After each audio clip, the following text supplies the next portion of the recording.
দেখো বন্ধুরা, 100 ওয়াটের নতুন মেশিনের বোর্ড আমি করছি। এটা ড্রাইভার বোর্ড, এখনও গাঁথা বাকি আছে কিছু। দেখো, এটার আউটপুট ট্রান্সফর্মার, এটা পুরো কমপ্লিট করলাম।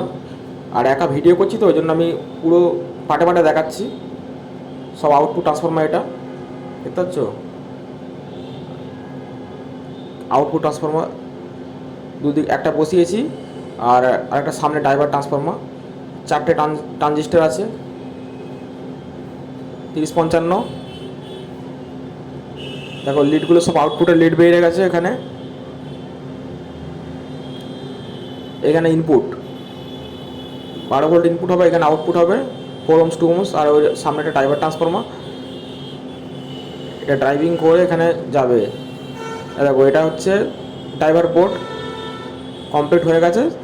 ভেজিটেবল সেকশনটা আমি মানে সামনের দিকেই গাঁথবো, এতে গাঁথবো না। যদি মাইক টাইক লাগে তখন সামনেটা করে ওই জায়গাটা ফাঁকা রেখেছি, ওই জন্য আমি রেখেছি এখানটা। তো দেখো, কমপ্লিট হয়ে গেছে মোটামুটি। এখনও কাজ কিছু বাকি আছে। বোর্ড গাঁথবো, ভেজিটেবলটা গাঁথবো, কমপ্লিট হবে। আর দেখো, এইটা আমার ছিল আগেকারের বোর্ড, এসব ফেলে দিয়েছি। মানে এটা অনেক পুরনো মেশিন ছিল, যার ছিল তার সবই খারাপ হয়ে গেছিলো। এটা আমি আগে গেঁটে মডিফাই করেছিলাম, কিন্তু এটা 24 ভোল্টে চলতে বলে এটা বাদ দিয়ে দিয়েছি।